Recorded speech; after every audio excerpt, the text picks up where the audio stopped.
Depuis des décennies, la voix légendaire de Michel Lacroix accompagne les grands moments du concours international d'art pyrotechnique de Montréal. Pour célébrer son 40e anniversaire, laissons-le nous raconter l'histoire de cet événement d'exception. Chaque été à Montréal, un phénomène extraordinaire se produit. Pendant quelques instants, la ville ralentit, les gradins de la ronde se remplissent, les berges du Saint-Laurent s'animent, les lumières s'effacent. La grande roue s'éteint, des milliers de regards se tournent vers le ciel. Soudain, le premier feu retentit. Et pendant 30 minutes, peu importe l'âge, la langue ou les origines, tout le monde parle le même langage, celui de l'émerveillement. Depuis 40 ans, le concours international d'art pyrotechnique de Montréal transforme le ciel montréalais en une immense scène à ciel ouvert. La ville est devenue le point de rencontre des meilleurs artificiers du monde, un lieu où les nations ne s'affrontent pas avec des mots, mais avec la lumière. Mais cette histoire a commencé bien avant. Ses racines remontent à l'Expo 67. Déjà, Montréal voulait réunir les nations autour de la créativité, de la culture et du savoir-faire. Au milieu des années 80, un groupe de visionnaires, dont Frank Furtado, Christian Ouellet et Yves Renard, lance un pari audacieux. Créer à Montréal une compétition internationale entièrement consacrée à l'art du feu d'artifice. Le 31 mai 1985, le premier spectacle illumine le ciel de la ronde. L'événement porte alors le nom d'International Benson. Le succès est immédiat. Des dizaines de milliers de spectateurs affluent pour admirer les créations des meilleurs artificiers de la planète. L'engouement est tel qu'une décision s'impose rapidement. Ce rendez-vous doit revenir chaque été. 40 ans plus tard, il est toujours là. Depuis sa création, plus de 345 spectacles ont illuminé le ciel montréalais. Des équipes provenant de 32 pays ont traversé les océans pour participer à ce qui est souvent décrit comme les Olympiques de la pyrotechnie. Ce qui rend les feux si uniques ne se mesure pas seulement en trophées ou en records. Ce sont les souvenirs qu'ils ont laissés derrière eux. Au fil des décennies, des générations de Montréalais se donnent rendez-vous sous le même ciel. Des enfants ont découvert leur premier feu d'artifice en tenant la main de leurs parents. Plusieurs reviennent avec leurs propres enfants, parfois même avec leurs petits-enfants. Les visages changent, les générations passent, mais lorsque le premier feu éclate dans la nuit, l'enchantement reste exactement le même. Les feux ont accompagné nos étés, nos vacances, nos célébrations et nos retrouvailles. Le temps d'un spectacle, les frontières disparaissent. Il ne reste qu'un ciel, une musique et une foule qui retient son souffle ensemble. C'est peut-être là le véritable secret de cette compétition. Depuis 40 ans, Montréal ne présente pas simplement des feux d'artifice, elle invite le monde entier à lever les yeux ensemble. Au fil de son histoire, l'événement a aussi repoussé les limites de son art. À ses débuts, les feux pyromusicaux révolutionnent la discipline. En 1987, tous les spectacles deviennent entièrement synchronisés à la musique, une signature qui contribuera largement au rayonnement international de Montréal. Parmi les artisans de cette transformation figure Giovanni Panzera. Visionnaire et perfectionniste, il rêvait de faire de Montréal une référence mondiale. Grâce à lui, les artificiers deviennent de véritables metteurs en scène capables de faire danser la lumière au rythme de la musique. Mais derrière chaque moment de magie se trouvent aussi des femmes et des hommes qui ont consacré une partie de leur vie au feu. Des bâtisseurs comme Paul Choukassi, maître d'œuvre de l'immense mécanique qui rend chaque spectacle possible, et Martine Gagnon, qui a dirigé les feux pendant 25 ans, ont contribué à élever cette compétition au rang de référence mondiale. Cette compétition marie l'émotion à la précision, l'inspiration à l'exécution. Cette excellence est récompensée par les célèbres trophées Jupiter, considérés comme l'une des plus hautes distinctions de l'industrie. Et depuis 1992, les citoyens participent eux aussi à l'aventure grâce au jury populaire. Au fil des décennies, l'événement a changé de nom. Les technologies ont évolué, mais son essence est demeurée la même. Inviter le monde entier à Montréal pour fasciner, rassembler et créer des souvenirs impérissables. Aujourd'hui encore, des représentants des 5 continents viennent présenter leur savoir-faire devant des foules rassemblées à la ronde, dans le Vieux-Port, sur le pont Jacques-Cartier et le long du fleuve Saint-Laurent. Chaque été, près de 3 millions de spectateurs assistent à cette rencontre unique entre la musique, la lumière et l'émotion. En 2026, alors que le concours international d'art pyrotechnique de Montréal célèbre sa 40e édition, une chose est évidente. L'International des Feux d'Auto-Québec contribue à faire de cette ville la capitale mondiale de la pyrotechnie. Il rapproche les cultures, il émerveille des millions de spectateurs et surtout, il offre à plusieurs générations un même rendez-vous. Depuis toutes ces années, les feux illuminent le ciel, mais surtout, ils illuminent notre mémoire collective. Et tant qu'il y aura des regards tournés vers les étoiles, l'histoire continuera. Et quelque part dans la nuit, résonnera encore cette phrase devenue légendaire. Que tombe la nuit, que la fête commence.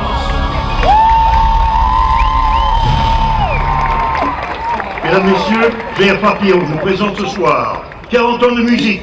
Que tombe la nuit, que la fête commence. 10, 9, 8, 7, 6, 5, 4, 3, 2, 1.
his heart is cold.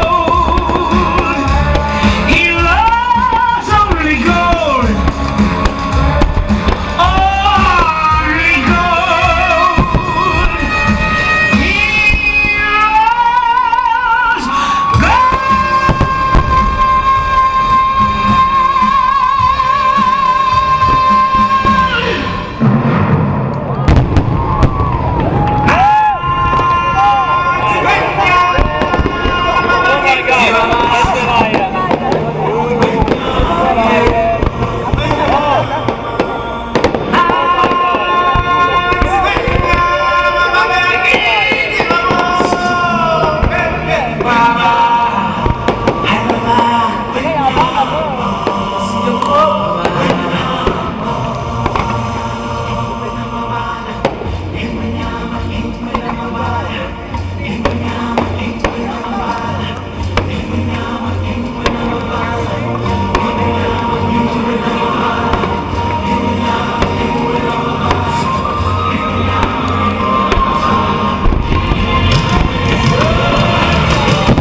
besoin de balayer les hommes avec leur trémolo, balayer pour toujours.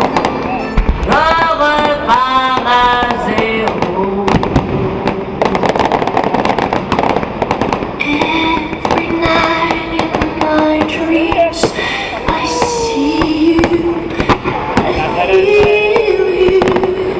That is how I love you. Go on.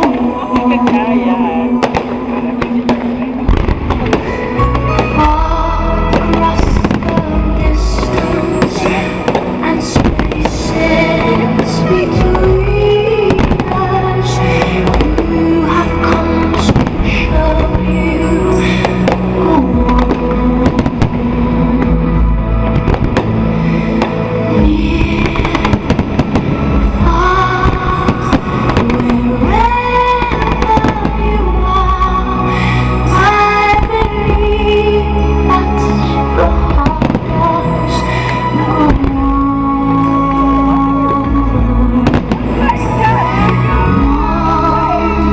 Once more, you open the door, and you're here in my heart, and my heart will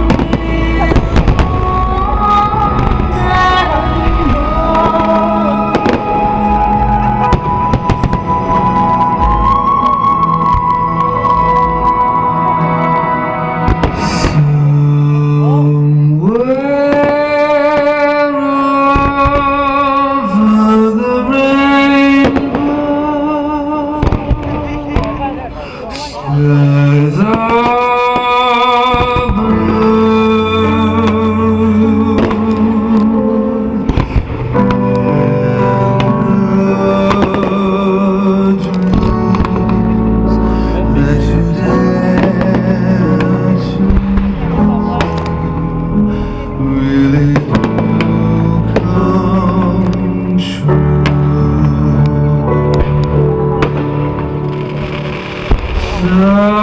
Someday I'll wish upon a star and wake up where the clouds are far behind me.